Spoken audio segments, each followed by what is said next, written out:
this is an iHeart podcast. Guaranteed human. It's an Olympics you'll never forget. Prime time in Milan. The moments. Chloe Kim with the gold medal flex. The stars. Ilya Malinin. Out of this world. The spectacle from beautiful northern Italy with very special guests every night of the Olympics. Experience the world's biggest show. Prime time in Milan, tonight 8/7 Central on NBC and Peacock. Why have I asked my electrician I found on Angie.com to bury my pet hamster Nibbles in our yard for me? Because I was so moved by how carefully he buried my electrical wires, I knew I could trust him to bury my sweet Nibbles after his untimely end. Nibbles, gone too soon. May he scurry in peace. Hey, sorry about your pet, but I just wire stuff. Nibbles would have loved you like a brother. Connecting homeowners with skilled pros for over 30 years. Angie, the one you trust to find the ones you trust. Find pros for all your home projects at Angie.com. The big game commercials are basically must-see TV. This year, Elf Cosmetics went all out with an absurdly funny telenovela called Melissa. It stars Melissa McCarthy, Nicholas Gonzalez, Itati Cantoral, and Elf Glow Reviver Lip Oil. The Elf Glow Reviver Lip Oil is an ultra-glossy tinted lip oil that nourishes, hydrates, and enhances your lips' natural color. Watch the full episode of their new Elf novela on soyunbaño.com. Well, the holidays have come and gone once again, but if you've forgotten to get that special someone in your life a gift, well, Mint Mobile is extending their holiday offer of half off unlimited wireless. So here's the idea. You get it now, you call it an early present for next year. What do you have to lose? Give it a try at mintmobile.com/switch. Limited time 50% off regular price for new customers. Upfront payment required. $45 for 3 months, $90 for 6 months, or $180 for 12-month plan. Taxes and fees extra. Speeds may slow after 50 gigabytes per month when network is busy. See terms. How do you make chicken nuggets like 7,000% better? Short answer, you let Taco Bell make them. Long answer, start with all white meat chicken nuggets, bread them in crunchy tortilla chips, and serve them with Hidden Valley Diablo Ranch. Yep, that's Hidden Valley Ranch mixed with Taco Bell Diablo sauce. It's exactly what it sounds like, and somehow even better. Simple math, spicy results. Crispy chicken nuggets from Taco Bell. A brand new classic. At participating U.S. Taco Bell locations for a limited time only, while supplies last.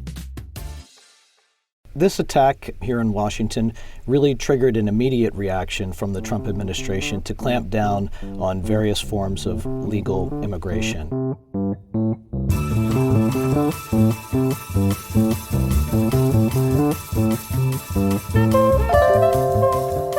This is One Thing Trump Did, available exclusively on the Middle podcast feed. I'm Jeremy Hobson. This is, by the way, our 39th episode of One Thing Trump Did. As you know, each week on this podcast, we pick one thing coming out of the Trump White House and break it down in a nonpartisan way with someone who knows what they're talking about. That means, by the way, we have to find that person and book that person. And unlike some other podcasts, it's a different person every single week. So you can tell us how much you like about that in our review section. 5 stars, please. Today, we are talking about immigration because a lot has been happening. First of all, the city of New Orleans is the latest community to see a huge enforcement operation in its streets, following other cities like Chicago, LA, Charlotte. Secondly, following the shooting of 2 National Guard soldiers in Washington, D.C., one of whom died, there has been more immigration-related activity when it comes to Afghan immigrants. The suspected shooter is an Afghan immigrant, and following the shooting, the Trump administration announced that all immigration applications for Afghan nationals would be halted indefinitely and that it will re-examine green cards issued to individuals from another 18, quote, countries of concern. And then there was President Trump's comments calling the Somali community in the United States garbage. Look at their nation. Look how bad their nation is. It's not even a nation. It's just people walking around killing each other. Look, these Somalians have taken billions of dollars out of our country. They've taken billions and billions of dollars. They have a representative, Ilhan Omar. She shouldn't be allowed to be a congresswoman, and I'm sure people are looking at that. And she should be thrown the hell out of our country.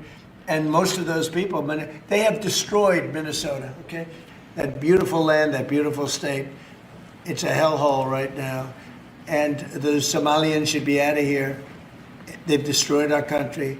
And all they do is complain, complain, complain. You have her. She's always talking about the Constitution provides me with, go back to your own country and figure out your Constitution. Okay, a lot to talk about, and we are excited to have Reuters immigration reporter Ted Hesson with us. He's been covering it all. Ted, great to have you on. Thank you for having me. Well, first of all, let's talk about New Orleans. What can you tell us about what has been happening there? The Trump administration has been doing these city-by-city immigration crackdowns across the U.S. We saw in Los Angeles over the summer, it sort of kicked this off. They also surged agents to Chicago and to Washington, D.C., where I am. And one of the latest places where they've focused their attention is New Orleans. It's their first foray into the South, but they are going there for what they say are the same reasons, that essentially this is a city that they're calling a sanctuary, saying that the local police are not cooperating enough with federal immigration enforcement. And as a result, that they're focusing their attention there. We've seen what we've seen in other places as well, some local opposition from residents, and also fear among immigrant communities there that they could potentially be profiled and swept up in this. Even if they're here legally? Among both. I mean, among people who don't have legal status as well. We spoke with one woman who is from Mexico, and she's been in the U.S. for 20 years with her family, but she does not have legal status. And she was actually setting up beds in the restaurant that her family owns so that they could sleep there overnight and not expose themselves to the risk of getting arrested by the immigration enforcement there. She has a 10-year-old son who is a U.S. citizen. And I actually asked her, what do you think what's your plan if you get arrested and he's here? And she really kind of paused and choked up, and she didn't necessarily have an answer for that. I think that it's, when immigration enforcement comes to these cities and there are these neighborhood sweeps with groups of what are actually Border Patrol agents roaming through and checking people's IDs and potentially stopping people to see what their immigration status might be, it provokes a great deal of fear in the communities. Is there any rhyme or reason, can you tell, as to which cities are being selected? Like, why are we going now? Now it's New Orleans. A little bit ago it was Charlotte. Who knows what will be next? Can you get a sense of why individual cities are being picked? Certainly they started this by targeting some of the largest Democratic-controlled cities in the U.S., Los Angeles and Chicago. These are Democratic strongholds. They're places that have historically opposed immigration enforcement and where they have existing sanctuary policies or policies that limit cooperation with ICE and federal immigration enforcement. Mm-hmm. Some of their more recent stops are less clear, passing through Charlotte, North Carolina, another city with a Democratic mayor, and New Orleans as well, which has a sitting Democratic mayor and one incoming also. But when you look at the rhetoric coming from the Homeland Security Department and the Trump administration, they're really saying this is about the city's sanctuary policies. And I think, there's to some degree, they're putting a spotlight on that and saying that these are places where we're not getting full cooperation from the local jails and the local police, and where at times there's people who are either arrested and accused of a crime or even convicted of crimes who are then released back into the public, and that's something they oppose. Are you seeing the tactics change at all? We're a year into the Trump administration almost. They've done this now in a number of places. Are they changing their tactics as they go? We have seen an evolution through this administration. Certainly President Trump ran for re-election saying he would have record numbers of deportations and has made that a central part of his presidency so far. But around the middle of the year this year, we saw a push to really accelerate ICE's arrest numbers from the White House in order to basically triple the number of people that were being arrested, or at least the goal of what number of people would be arrested per day.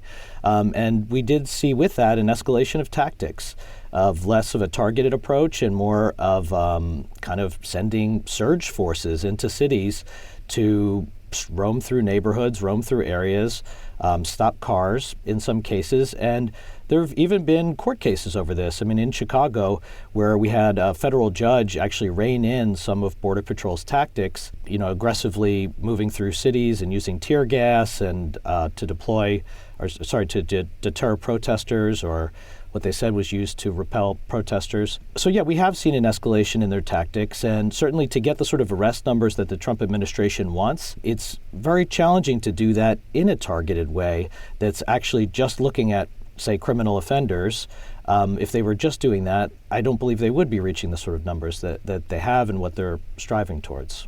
Well, and some of that is about actually deporting everybody, as Trump said that he wants to do, but also it's about sending a message. And I wonder then, when you hear him say what he said about the Somali community and calling them garbage, why did he single out the Somali community in the United States? First of all, President Trump has repeatedly made disparaging remarks against immigrants since he began as a politician. He first, announced his run for office, saying that immigrants coming from Mexico were mostly criminals and rapists. So some of the rhetoric he's had a long-running precedent of using this kind of language, and also in the more recent campaign against immigrants from Africa as well, saying that the Congo was emptying out its jails and sending people from there, but also in regards to Haiti, saying that Haitian immigrants in Springfield, Ohio, were eating people's pets during the campaign, maybe most famously. So you've seen these kind of remarks that are mixing both anti-immigrant sentiment with racism, and I think there is some degree of a precedent for that. With Somalia, there were specific incidents related to fraud in that community of immigrants from that background that had been accused of fraud. And there's, of course, this sort of long-running spat with Congresswoman Ilhan Omar, who's a Democrat from the state and who represents the Democratic Party's more liberal wing. So I think it sort of does fit into a sort of long-term political narrative of Trump's, but also the short-term one as well. Well, and Ilhan Omar, as you said, a congresswoman from Minnesota, there are about 80,000 Somali people living in Minnesota, although apparently only 700 of them have this temporary protected status, which it would be easy for the Trump administration to just end and revoke. Most of those people who are in Minnesota are permanent residents or U.S. citizens. That's right. And even in this most recent ICE action, what ICE has said is that what's been reported is that they would be targeting people with final orders of removal, which generally are a population that the Trump administration overall is trying to arrest because they're the easiest people to deport, and they're people where a judge has said they should be deported from the country and they haven't done so yet. So that if that is the case, what happens in Minnesota, we don't know what the scope of it will be. So far, there have been reports of maybe a few dozen arrests there, but not necessarily large numbers, and more of a targeted push there. And in terms of sending a message, where are we right now in terms of illegal immigration or border security? It's like almost none at this point, right?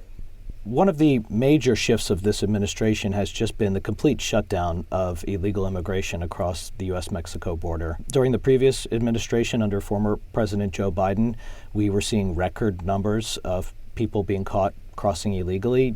At a high point, 250,000 people in 1 month, which is just a really large number historically. And then after President Trump took office, we saw those numbers drop to historic lows, and they've mostly stayed there. They've shown that these deterrent policies and approach that they're taking seems to have had a real effect on the willingness of people to cross illegally. And it involves what's happening with ICE inside the country of arresting people and trying to deport them, but also asylum policies at the border of just denying people access to asylum under Trump policies.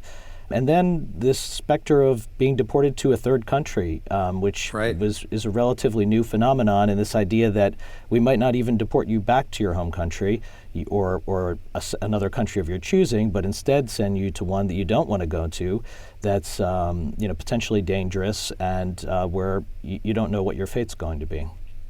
Interestingly, the New York Times just did a kind of Q&A with its audience about some immigration-related topics, and one of them was what happened to the people who were deported to third countries. And in fact, it sounds like many of them spent some time in those countries, and the countries just sent them back to the countries that they were from. In some cases, that's happened, and in some cases, people have stayed detained and haven't been able to secure their release. I know in Eswatini, for instance, in Africa, there have been issues with access to detainees there who've been deported and them getting any kind of legal access or ability to make the case that they should be freed. I mean, these are people who may have been convicted of serious crimes in the U.S., but they served their time for those crimes, went through the immigration system, and then they're deported to another country where they're being held again, but not on a criminal charge. And it obviously presents sort of human rights issues and legal issues that have been raised as well. Well, another country that is being signaled out when it comes to immigration is Afghanistan. The White House wants a review of hundreds of thousands of refugees, many of whom helped the U.S. during the war in Afghanistan and then came here. We're going to talk about that in a moment with Reuters immigration reporter Ted Hesson. We'll be right back.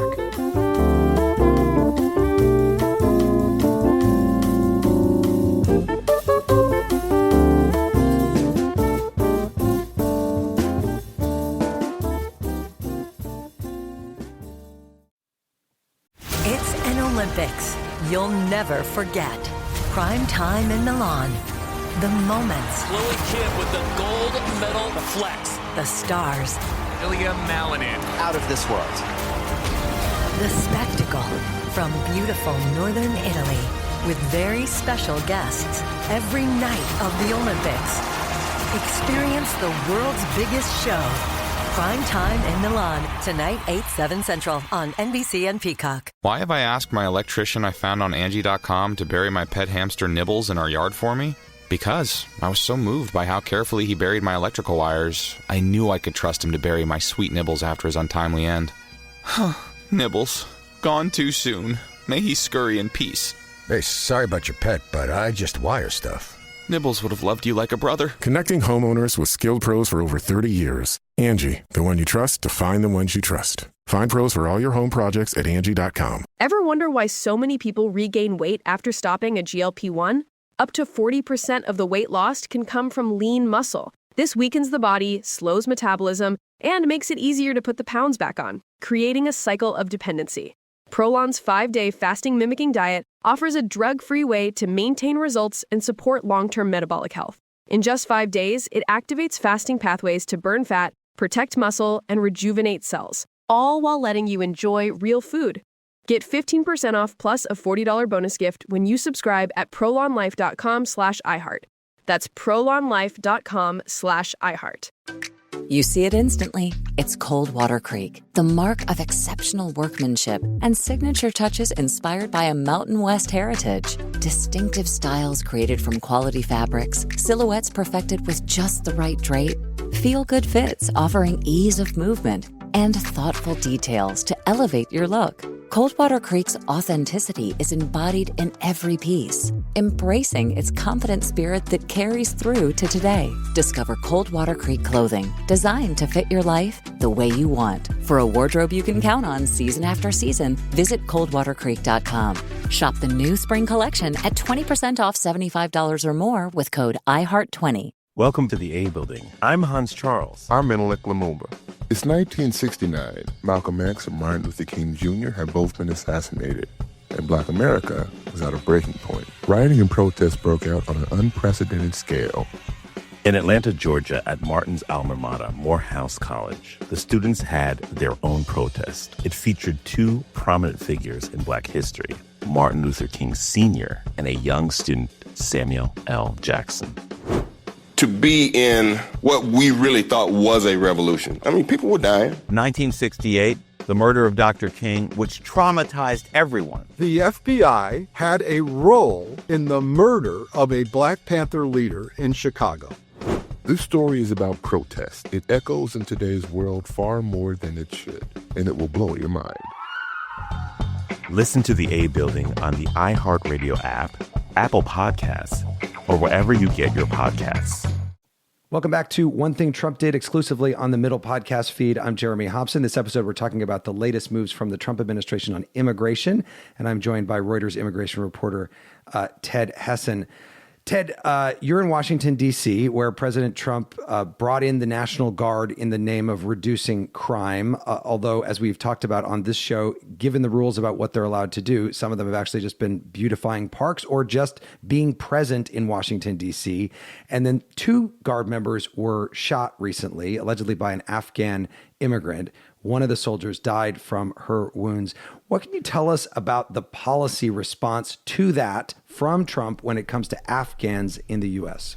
This attack here in Washington really triggered an immediate reaction from the Trump administration to clamp down on various forms of legal immigration. And one of the first things they did was essentially pause any immigration-related applications from Afghans, which was, an extremely broad response to an incident that did involve an individual, as far as we know, and not necessarily a broad network of people from Afghanistan. But with that, they've also expanded to pause immigration applications from another 18 countries, which had already been listed under Trump's travel ban. Those countries did not have any direct relation to the attack either, or people from those countries. In addition, asylum applications, which are applications from people in the U.S.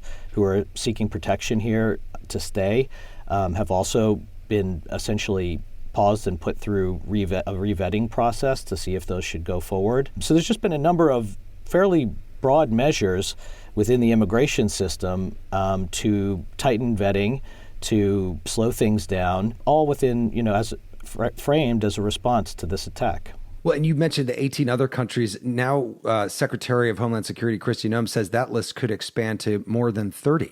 That's right. I mean, and we don't know what the other nations might be.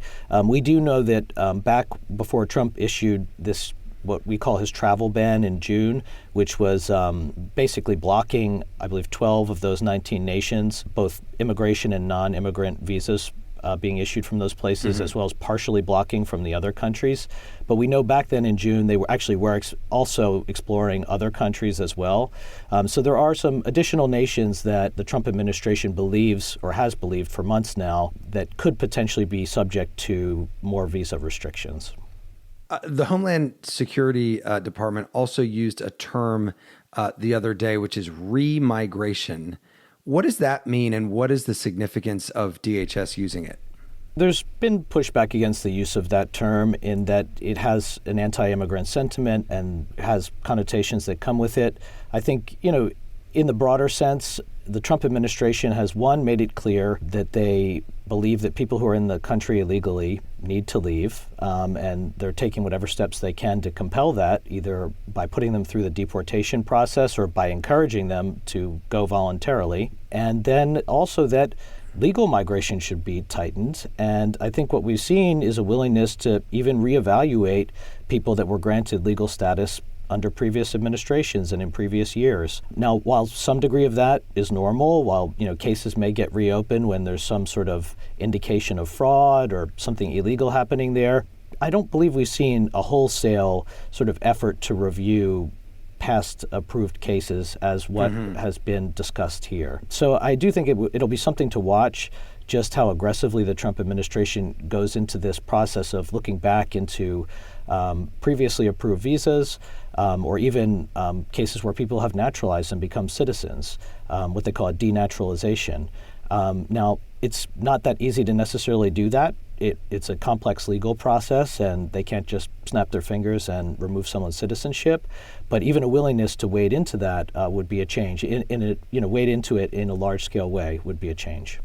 Are there people pushing back against that? I mean, what are you hearing about how people could stop that kind of thing from happening? Some of the advocates who are supporting Afghan immigrants in the U.S., for instance, have come out very emphatically saying that, an entire group of people should not be demonized just based on the actions of one person, the alleged attacker in that incident here in Washington. There have been some lawmakers from both parties, actually, saying that the U.S. should not abandon its commitment to Afghans because they had assisted U.S. forces during the two-decade war in Afghanistan. So, yes, I do think that there is some pushback, as I said, from bipartisan forces, particularly in regards to Afghan immigrants. And then from the Democratic side, I think there's been opposition to, freezing immigration applications in a broad way based on this one incident. Ted, as you said, a lot has changed from the Biden administration to the Trump administration, even if you just look at who's crossing the border and who's not crossing the border. And things could change in a few years if a Democrat becomes the next president of the United States. But what do you think, as somebody who covers immigration all the time, has changed in the last year that will be felt for years to come? I think that when we look at the way the Trump administration has approached interior enforcement, which is like ICE enforcement in cities. It's something that we hadn't seen in this country at this level until now. Previously, ICE had done its job in a more kind of targeted way, where they might have been seeking out a certain person and staking out their house and making the arrest that way.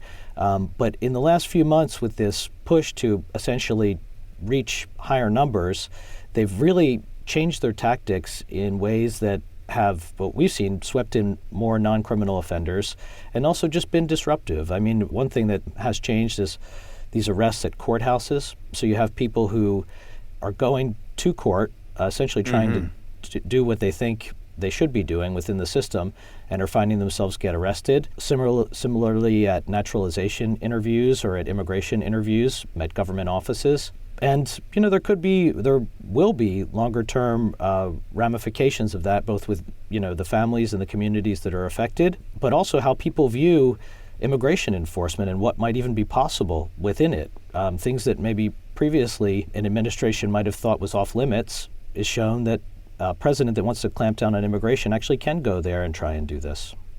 Well, and ICE has expanded so much because of the so-called Big Beautiful Bill. Also, you wonder if those numbers will ever come down, or we're always going to have just this enormous police force of ICE in this country. I mean, we will see. And obviously, as you mentioned, ICE has gotten a very large amount of funding to hire 10,000 new officers and greatly expand immigration detention to hold up to 100,000 people, or maybe even more than that. So we could really see a ramp up in the next year. Some of it is not totally clear. What we do know is for the last year, ICE has been benefiting from quite a few detailed officers from other federal agencies. So they're borrowing investigative officers from within their own agency, but also FBI, ATF, even State Department employees. Pretty much every federal agency had been recruited in one way or another to assist with what ICE was doing. And it's not clear to me, can they or will they just continue that for the next year, or do some of these onboarding ICE officers, you know, are they needed to replace the people who are being detailed there now, who may need to go back to their day jobs? So there is kind of a question of what the overall force might look like in the next year. That is Ted Hesson, who covers immigration for Reuters. Ted, thank you so much for coming on the show. Thank you for having me.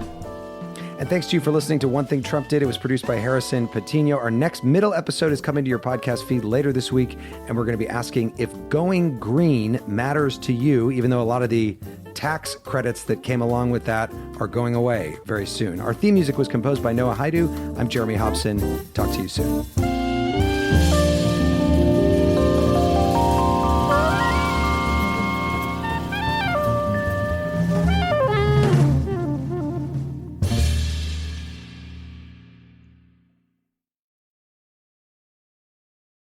It never happens at a good time. The pipe bursts at midnight. The heater quits on the coldest night. Suddenly, you're overwhelmed. That's when HomeServe is here. For $4.99 a month, you're never alone. Just call their 24/7 hotline and a local pro is on the way. Trusted by millions, HomeServe delivers peace of mind when you need it most. For plans starting at just $4.99 a month, go to HomeServe.com. That's HomeServe.com. Not available everywhere. Most plans range between $4.99 to $11.99 a month your first year. Terms apply on covered repairs. You see it instantly. It's Cold Water Creek, the mark of exceptional workmanship and signature touches inspired by a Mountain West heritage. Distinctive styles created from quality fabrics, silhouettes perfected with just the right drape, feel-good fits offering ease of movement, and thoughtful details to elevate your look. Coldwater Creek's authenticity is embodied in every piece, embracing its confident spirit that carries through to today. Discover Coldwater Creek clothing, designed to fit your life the way you want. For a wardrobe you can count on season after season, visit coldwatercreek.com. Shop the new spring collection at 20% off $75 or more with code IHEART20. Over the last couple years, Didn't we learn that the folding chair was invented by Black people because of what happened in Alabama? The Montgomery Brawl. This Black History Month, the podcast Selective Ignorance with Mandy B unpacks Black history and culture with comedy, clarity, and conversations that shake the status quo. The Crown Act in New York was signed in July of 2019, and that is a bill that was passed to prohibit discrimination based on hairstyles associated with race. To hear this and more, listen to Selective Ignorance with Mandy B from the Black Effect Podcast Network on the iHeartRadio app, Apple Podcasts, or wherever you get your podcasts.